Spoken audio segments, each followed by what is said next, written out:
عالم کا، بڑے کا باپ ہے، ماں ہے، بہن ہے، بڑا بھائی ہے، تو وہ ہمارے کسی کام پر تنقید کرتا ہے یا ہم سے زیادہ پڑھا لکھا ہے تو وہ ہمارے کسی پہلو کی اصلاح کرتے ہوئے اس پر نقد کرتا ہے، تنقید کرتا ہے، تو یہ اس کا رائٹ ہے. لیکن تنقید کرنے والے کی نیت اصلاح کی ہونی چاہیے، نہ کہ توہین کرنے کی.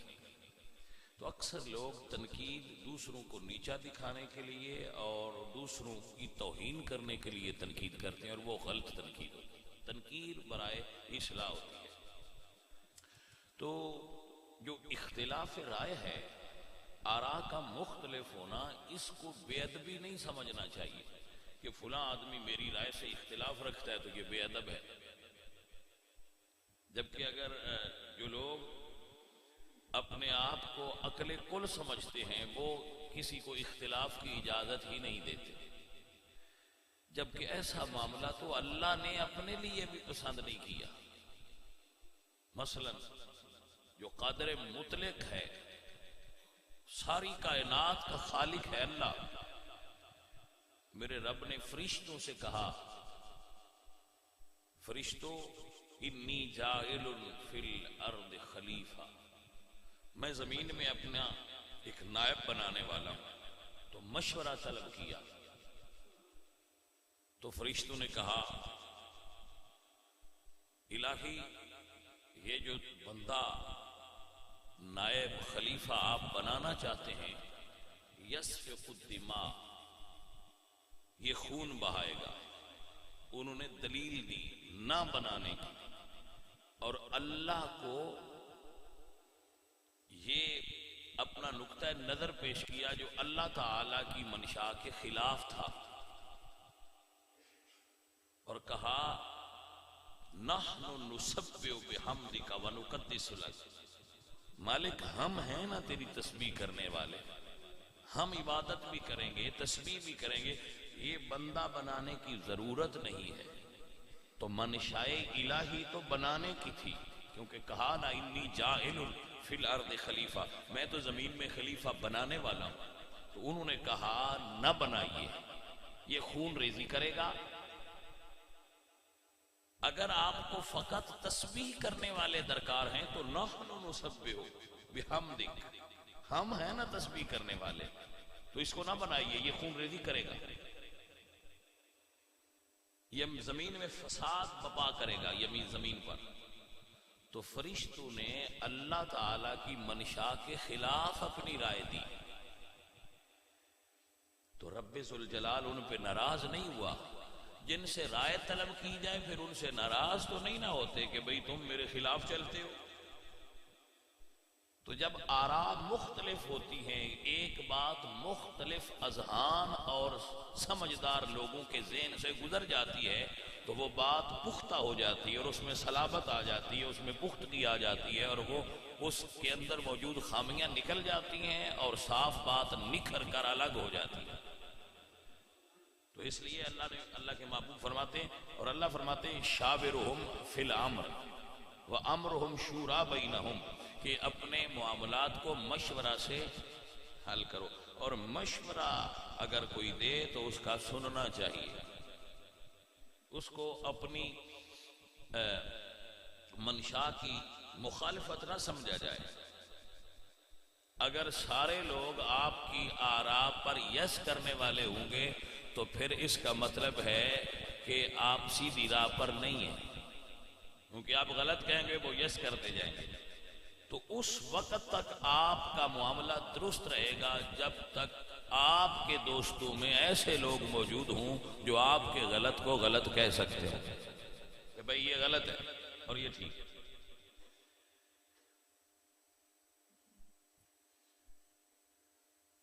رسول اللہ صلی اللہ علیہ وآلہ وسلم جنگ بدر کے قیدی رسول اللہ کی بارگاہ میں پیش کیے گئے. 70 بندے تھے. حضور نے فرمایا ابو بکر آپ کی کیا رائے ہے؟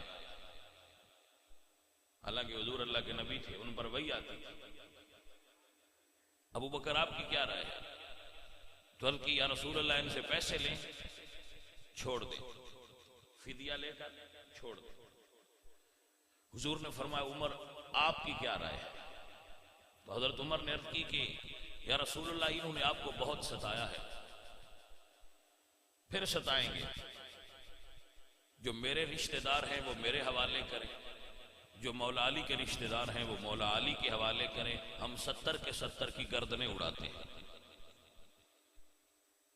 دو مشورے آ گئے، حضور ناراض نہیں ہوئے، آپ نے حضرت ابو بکر کی رائے کو پسند کیا، فیصلہ دے دیا، لیکن اس کے بعد وہی آئی تو اللہ نے کیا فرمایا؟ اللہ نے فرمایا محبوب آپ نے ابو بکر کی رائے پر فیصلہ کیا ہے مگر مجھے عمر کی رائے پسند تھی۔ اللہ نے وہی فرمائی کہ آپ نے ابو بکر کی رائے کو مانا مگر مجھے عمر کی رائے پسند تھی، اللہ فرماتا۔ تو اختلاف رائے کرنا یہ انسان کی فطرت میں داخل ہے، انسان اپنی رائے میں اختلاف کرتے ہیں، لیکن ان پڑھ اور پڑھے لکھے کے اختلاف میں فرق ہوتا ہے۔ ان پڑھ آدمی سے آپ اختلاف کریں گے تو وہ آپ پر غصہ ہو جائے گا، ان پڑھ آدمی اور مغرور آدمی کبھی تنقید برداشت نہیں کرے گا۔ صاحب تقویٰ اور صاحب حلم لوگ تنقید کو خندہ پیشانی سے برداشت کرتے ہیں، اور جب کوئی شخصیت مکمل شخصیت تو اللہ کے رسول کی ہے نا، لیکن اگر کوئی انسانوں میں سے شخصیت مکمل ہو جائے تو اس کے تکمیل کی ہمارے ہاں یہ ایک علامت ہوتی ہے کہ یہ مکمل پرسنالٹی ہے ہمارے دنیا کے اعتبار اور زاویے سے، کہ یہ تنقید کو برداشت کر لیتا ہے، یہ اختلاف کو برداشت کر لیتا ہے۔ ہمارے ہاں اختلاف کو برداشت کرنے کا بالکل رواج نہیں رہا، اور اختلاف کرنے والا اس چیز سے اختلاف نہیں کرتا، وہ اس کی ذات سے بھی اب اختلاف کرتا ہے۔ ہم اگر کسی کو پسند کر لیں تو ہماری یہ عادت ہے کہ جس کو ہم پسند کر لیں اس کی خامیاں بھی ہمیں پسند ہوتی ہیں، اور ہم جس کو پسند نہ کریں اس کی خوبیاں بھی پھر ہمیں خامیاں نظر آتی ہیں۔ یہ ہمارا انداز ایسا ہے، ہم اس میں فنڈامنٹل ہوتے ہیں، کٹڑ ہو جاتے ہیں، کٹر نظریات کے حامل ہو جاتے ہیں ہم، کہ ہمارا جس کو ہم نے مان لیا، مثلا اب جو عمران خان کو مانتے ہیں وہ عمران خان کو مرشد کہتے ہیں، اور جو نواز شریف کو مانتے ہیں وہ نواز شریف کو ولی کہتے ہیں، حالانکہ وہ نہ دونوں مرشد ہیں نہ ولی ہیں، انسان ہے، خوبیاں اور خامیاں انسان کی شخصیت کا حصہ ہوتی ہیں۔ تو کسی میں بھی خوبی ہو تو اس کو اعتراف کی نگاہ سے دیکھنا چاہیے، خامی ہو تو اس پر مثبت تنقید کرنی چاہیے۔ یہ پڑھے لکھے لوگوں کا طریقہ ہوتا ہے کہ جب وہ اختلاف کرتے ہیں تو علمی کرتے ہیں، جب وہ اختلاف کرتے ہیں تو دلیل سے کرتے ہیں۔ اور میں اپنے دوستوں کو ایک بات سمجھانا چاہوں گا کہ اگر آپ کسی سے اختلاف کرنا چاہتے ہیں اور وہ آپ کو کوئی بات سناتا ہے تو اس کے نقطہ نظر کو سمجھیں، اس کی بات سنیں تو صحیح۔ میں نے کچھ لوگوں کو بحث کرتے ہوئے دیکھا ہے، مباحثہ کرتے ہوئے، کہ وہ اگلے بندے کی بات نہیں سن رہے ہوتے، وہ انتظار کر رہے ہوتے ہیں کہ یہ چپ کرے اور ہم حملہ کریں، بس یہ چپ کرے اور اس کی بات آدھی ابھی منہ میں اور ہم حملہ کر دیں گے، یہ تم نے کیا کیا، تو تم کیسے بات کرتے ہو، فلاں چیز ہے فلاں چیز ہے، تو ہم اپنے دلائل کے۔ تو یہ اختلاف کا طریقہ نہیں ہے۔ اختلاف کا حسن یہ ہے کہ اگلے بندے کی بات آرام سے سنو اور اس کو بات سناؤ، اور جاہل سے کبھی اختلاف نہ کرو۔ اللہ فرماتے ہیں وَإِذَا خَاطَبَهُمُ الْجَاهِلُونَ فَقَالُوا سَلَامًا، جب جاہل سے مخاطب ہو تو اس کو سیلیوٹ کرو، کیونکہ وہ دلیل کی دنیا میں بات کرنے والا بندہ نہیں ہے، تو بات اس سے کرو جو دلیل کی دنیا کا بندہ ہو۔ تو ہمارے ہاں یہ اختلاف کرنا یہ علم ہے،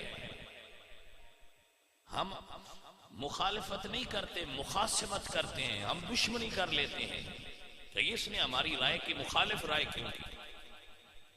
تو بھئی آپ پر وہی تو نہیں آتی کہ آپ کی رائے 100% ٹھیک ہے، جن پر وہی آتی تھی وہ بھی سن لیتے تھے لوگوں کی کہ ہاں کہو کیا کہتے ہیں، ان سے بھی اختلاف کر لیتے تھے، لیکن وہ ادب کے دائرے میں اختلاف کیا کرتے تھے۔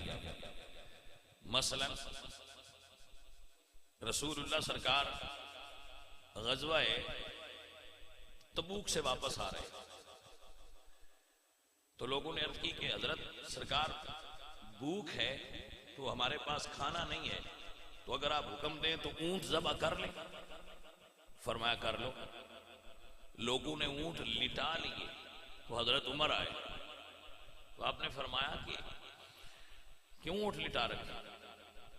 کہا ذبح کرنے لگے تو آپ نے فرمایا نہ کرو، اونٹ ذبح نہ کرو۔ تو انہوں نے کہا عمر رسول اللہ نے اجازت دے دی ہے، تم کون ہو؟ کہا ٹھہرو، ایک بار مجھے حضور سے پھر بات کر لینے دو۔ تو یہ ہے سبق سیرت نبوی سے۔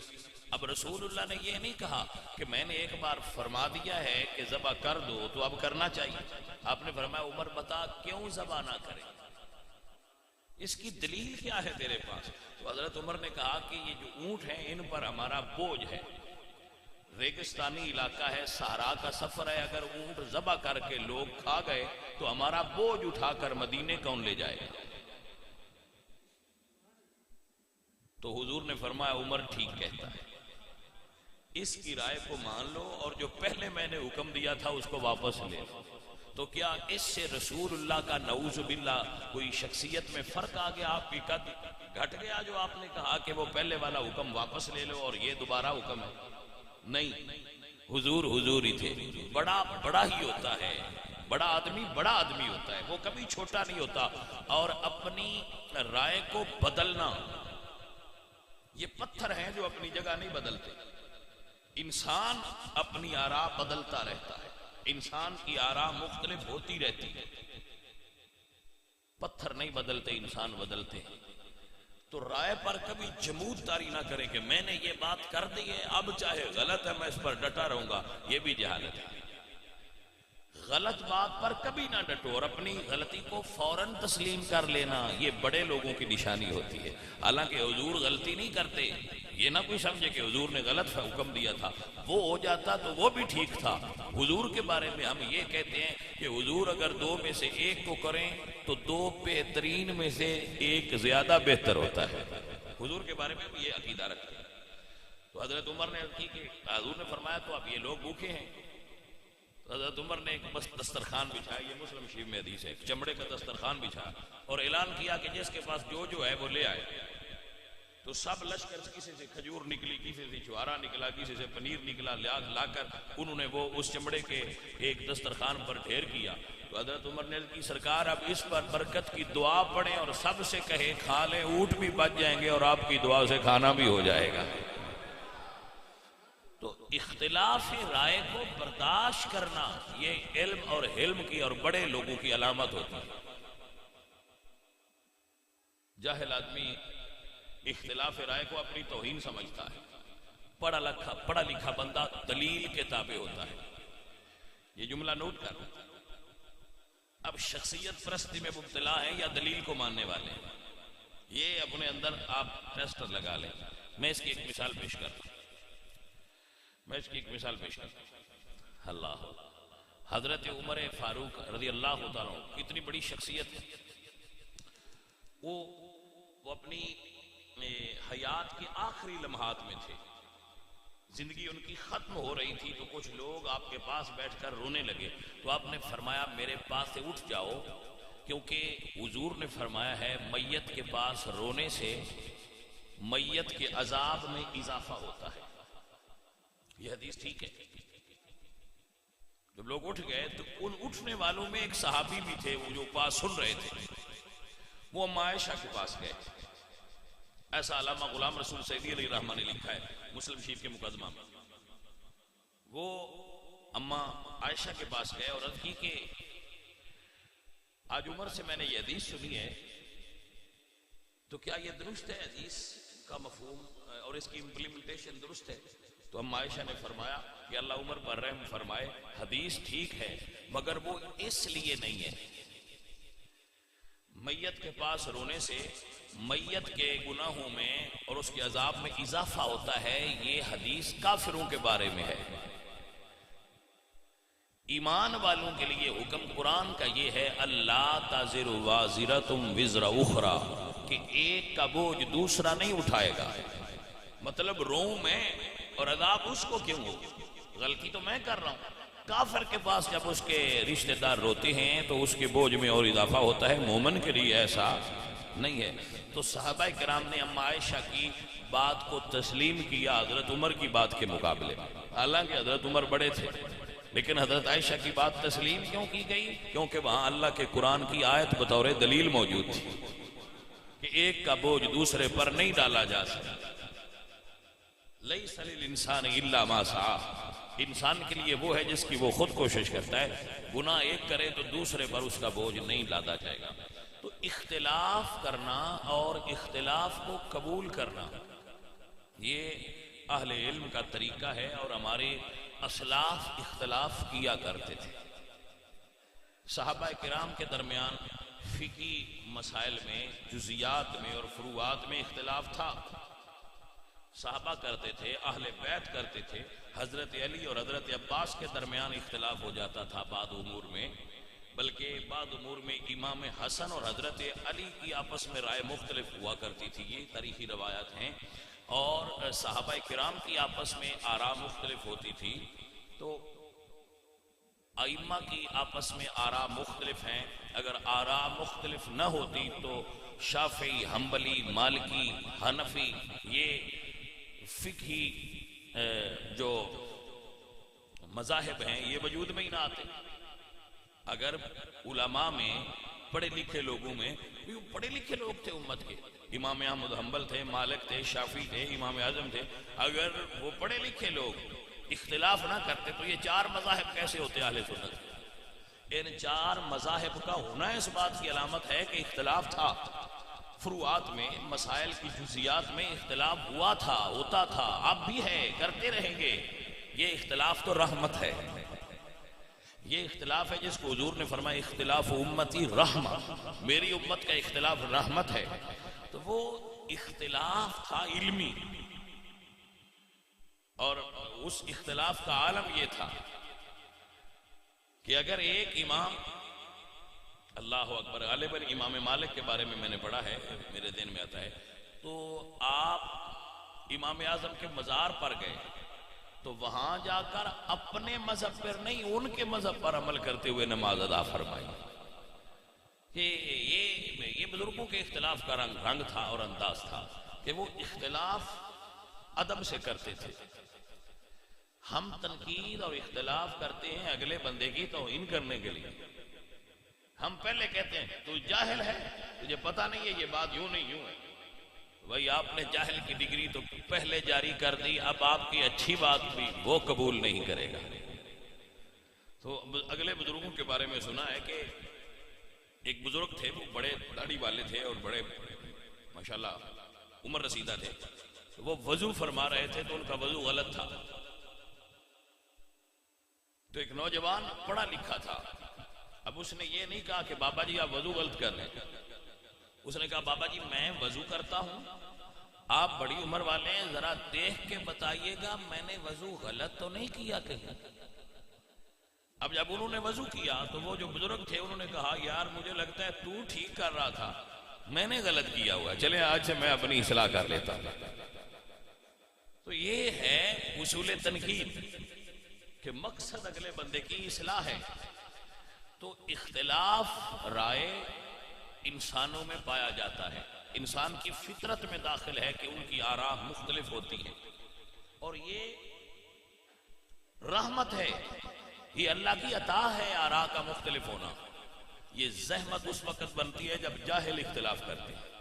پڑھے لکھے لوگوں کا اختلاف امت کی رحمت ہے. سو عزیزو اور دوستو، اگر کسی سے اختلاف کرنا پڑے تو ضرور کریں، مگر علمی دائرے میں کریں. اختلاف کریں دلیل کے ساتھ کریں، اختلاف کریں آداب کو ملوز خاطر رکھتے ہوئے کریں. اختلاف کریں مگر اختلاف کے اصول و ضوابط کو اپنے سامنے رکھتے ہوئے اختلاف کیا کریں. اختلاف کرنا پڑھے لکھے لوگوں کا حق ہے، یہ رائٹ ہے، لیکن اختلاف کرتے ہوئے یہ ذہن میں نہ رکھیے گا کہ اگلا بندہ ان پڑھ ہے اور وہ جاہل ہے اور میں جو کہہ رہا ہوں یہ وہی ہے. ایسا نہیں ہوتا. بعض اوقات ہم اپنی رائے میں غلط ہوتے ہیں. لیکن جب کوئی ہم سے اختلاف کرتا ہے اور وہ اس کے نقائص سے ہمیں آگاہ کرتا ہے تو ہم اپنی اصلاح کر لیں گے. سو بھائی عزیزوں اور ساتھیوں، یہ آج کا سبق آپ کو جو یہ میں ان پڑھ سا بندہ پڑھا سکتا ہوں وہ یہ ہے کہ اختلاف کرنا سیکھ. ہم آئے روز دن رات گھر میں، بیٹھک میں، بازار میں، دکان میں، کاروبار میں، بزنس میں، کھیت میں، مسجد میں، مدرسہ میں، ہر جگہ ہمیں اختلاف کرنا پڑتا ہے، لیکن اس کے آداب سے واقفیت نہیں. تو اختلاف کے آداب سیکھ. بس یہ آج کا سبق تھا کہ اختلاف کریں مگر ادب کے ساتھ کریں. تنقید کریں مگر اصلاح کے لیے کریں. تنقید توہین کے لیے نہ کریں. کریں ضرور کریں. اب باپ کا حق ہے کہ وہ بیٹے پر تنقید کرے. باپ کا رائٹ ہے، اسے اللہ نے یہ حق دیا ہے، اسے شریعت نے یہ حق دیا ہے کہ وہ بیٹے کے امور پر تنقید کرے. استاد کا حق ہے کہ وہ شاگرد پر تنقید کرے. بڑے کا حق ہے کہ وہ چھوٹے پر تنقید کرے، لیکن اصلاح کے لیے. توہین کرتے ہوئے نہ کریں، دوسروں کو ڈیگریڈ نہ کریں تنقید کرتے ہوئے، دوسروں کی عزت نفس کو مجروح نہ کریں. تنقید ایسے کریں کہ اسے مزہ آ جائے کہ کسی نے مجھے بات سمجھائی. ڈیگریڈ نہ کریں، تنقید ضرور کریں. اگر ایک باس ہے، استاد ہے، تو اس کا کوئی شاگرد ہے جو اس کے نیچے کام کرتا ہے یا اسے سیکھ رہا ہے، تو اسے سکھانا اس کی ذمہ داری ہے. وہ تنقید نہیں کرے گا تو وہ کیسے سیکھے گا؟ کبھی نہیں سیکھے گا. تو سکھانے کے لیے اپنے اندر تنقید کرنے کا اور سکھانے کا جو اصل حسن ہے وہ سمجھ کر پھر تنقید کریں کہ میرا مقصد اس کو سکھانا ہے. بندے کو تنقید کریں، پنجابی میں کہتے ہیں اسے سوٹا نہ ماریں. تنقید کریں، سوٹا نہ ماریں. تو تنقید کرنی چاہیے، یہ حق ہے. بڑوں کا حق ہے چھوٹوں پر تنقید کریں. اور یہ حسن ہے زندگی کا. تو ہمیں تنقید کرنی چاہیے، تنقید سیکھ کر، کیونکہ اسلام میں اور پڑھے لکھے لوگوں میں تنقید کے بھی کچھ اصول و ضوابط ہوتے ہیں. اللہ کریم اپنے محبوب کا صدقہ ہمیں عمل کرنے والا بنائے. وما علینا